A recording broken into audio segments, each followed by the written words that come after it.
মাংস রান্না করবেন, তাও আবার পেঁয়াজ টমেটো ছাড়া। গ্রেভি কিভাবে তৈরি হবে? খেতে আদৌ ভালো হবে তো?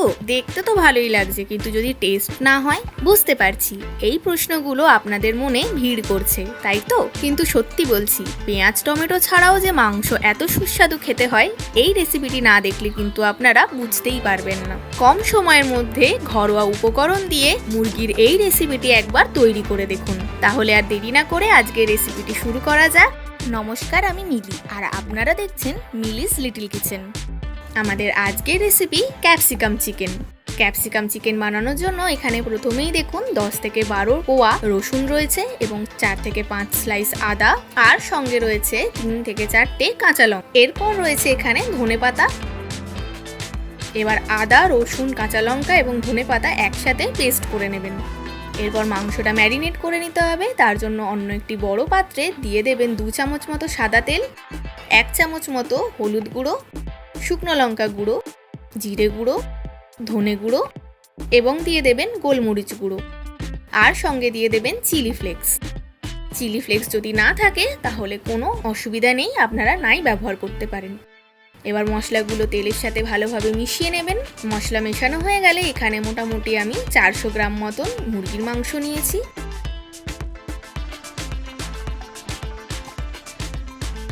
এরপর এই মশলার মধ্যে মুরগির মাংসগুলো দিয়ে দেবেন এক এক করে। মাংসগুলো দেওয়া হয়ে গেলে আমাদের আগে থেকে তৈরি করে রাখা আদা, রসুন, কাঁচা লঙ্কা এবং ধনেপাতার পেস্ট 2 চামচ মতন এখানে অ্যাড করে দেবেন। আর 1 চামচ মতো দিয়ে দেবেন নুন। এরপর সমস্ত উপকরণ সহযোগে মাংসগুলো খুব ভালোভাবে কিন্তু মাখিয়ে নেবেন। মাংসগুলো খুব ভালোভাবে ম্যারিনেট করে কিছুক্ষণের জন্য কিন্তু রেখে দিতে হবে। মাংসগুলো ম্যারিনেট করে 10 থেকে 15 মিনিট রেস্টে রেখে দেবেন। আর হাতে যদি সময় একদমই কম থাকে তাহলে ম্যারিনেট করে রেস্টে রাখার কোনো প্রয়োজন নেই।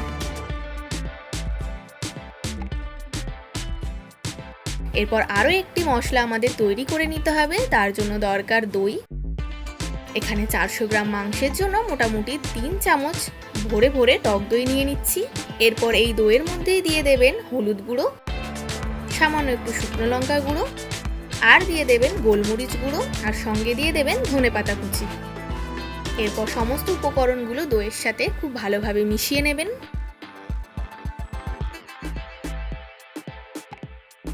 এরপর দইয়ের এই মিশ্রণেই দিয়ে দেবেন 1/2 চামচ মতন গরম মশলা।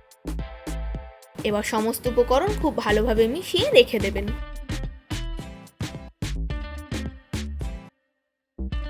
এরপর কড়াইতে দিয়ে দেবেন সাদা তেল। তেলটা খুব ভালোভাবে গরম করে নেবেন। এরপর ম্যারিনেট করা মাংসগুলো হালকা করে একটু ভেজে নিতে হবে। আমি এখানে অল্প অল্প করেই মাংসগুলো ভাজছি, আপনারাও কিন্তু অল্প অল্প করে মাংসগুলো ভেজে নেবেন। একসাথে মাংসগুলো যদি ভাজতে যান তাহলে কিন্তু ভেঙে যাওয়ার চান্স থাকবে। এভাবে দুপিঠ উল্টে পাল্টে মাংসগুলো একটু ভেজে নেবেন। দেখুন মোটামুটি মাংসগুলো কিন্তু অলমোস্ট ভাজা হয়ে গেছে। এরপর এই মাংসগুলো তুলে রাখবেন এবং বাকি মাংসগুলো এই একই পদ্ধতিতে কিন্তু ভেজে নেবেন। মিলিস লিটল কিচেনে যদি আপনারা নতুন হয়ে থাকেন তবে অবশ্যই চ্যানেলটিকে সাবস্ক্রাইব করে বেল আইকনটি ক্লিক করে দেবেন, যাতে এই চ্যানেলে হওয়া সমস্ত রান্নার আপডেট সবার আগে আপনাদের কাছে পৌঁছে যায়। এবং আমার ফেসবুক পেজটিকেও ফলো করার অনুরোধ রইল। চিকেনগুলো সব ভাজা হয়ে গেছে, দেখতেই পারছেন অন্য পাত্রে তুলে রেখেছি। এরপর ওই তেলেই দিয়ে দেবেন একটা দারচিনি স্টিক, একটা এলাচ আর একটা লবঙ্গ।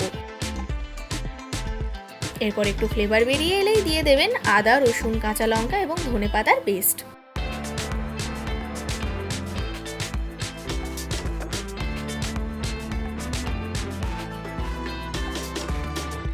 এবার মশলাটা একটু কষিয়ে নেবেন। এরপর দিয়ে দেবেন 4 থেকে 5টা কাজু বাদামের পেস্ট।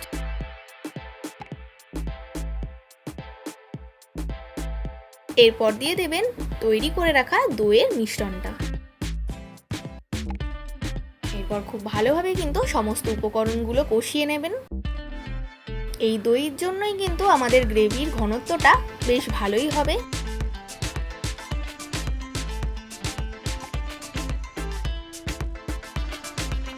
এবার দেখুন মশলা থেকে মোটামুটি তেল ছেড়ে এসছে।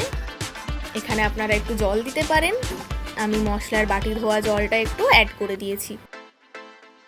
ভালোভাবে কষিয়ে নিলে দেখতেই পাচ্ছেন কি সুন্দর গ্রেভির কালারটা চলে এসছে।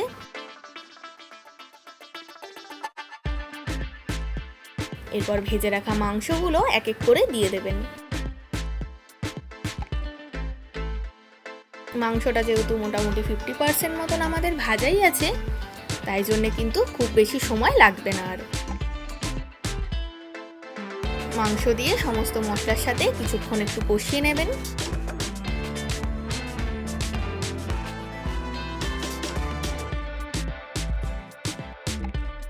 মোটামুটি 5 থেকে 8 মিনিট ঢাকা দিয়ে লো ফ্লেমে একটু রেখে দেবেন, তাহলে বাকি 50% চিকেনটাও কিন্তু ভালোভাবে কুক হয়ে যাবে। এরপর এখানে অ্যাড করে দেবেন ক্যাপসিকাম। মোটামুটি একটা বড় সাইজের ক্যাপসিকাম এখানে ব্যবহার করেছি, আর ক্যাপসিকামগুলো কিউব আকারে কেটে নিয়েছি, একটু বড় বড়ই রেখেছি।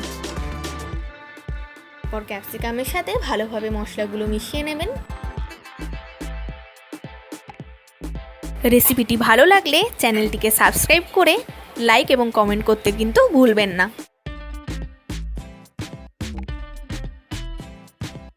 এরপর আবারও 5 মিনিটের জন্য ঢাকা দিয়ে রেখে দেবেন এবং গ্যাসের ফ্লেমটা কিন্তু অফ করে দেবেন। দেখতেই পাচ্ছেন মাংসটা কি সুন্দর তৈরি হয়েছে, দেখতেও কিন্তু অসাধারণ হয়েছে।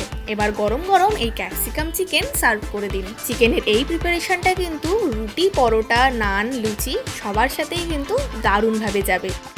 এর স্বাদটা কিন্তু একদম অন্যরকম হয়, গতানুগতিক চিকেন কারির থেকে কিন্তু অনেকটাই আলাদা হয়। তাহলে পেঁয়াজ টমেটো ছাড়াও কিন্তু চিকেন রান্না করা সম্ভব, আর তা খেতেও কিন্তু হয় অসাধারণ। আপনারা অবশ্যই এই রেসিপিটি একবার ট্রাই করে দেখতে পারেন। আশা করছি এই রেসিপিটি কিন্তু আপনাদের মন জয় করবেই। আবার আপনাদের সাথে আমার দেখা হবে নেক্সট ভিডিওতে নতুন একটি রান্নার সঙ্গে। আপনারা ভালো থাকবেন, সুস্থ থাকবেন এবং এইভাবেই আমাকে সাপোর্ট করে যাবেন।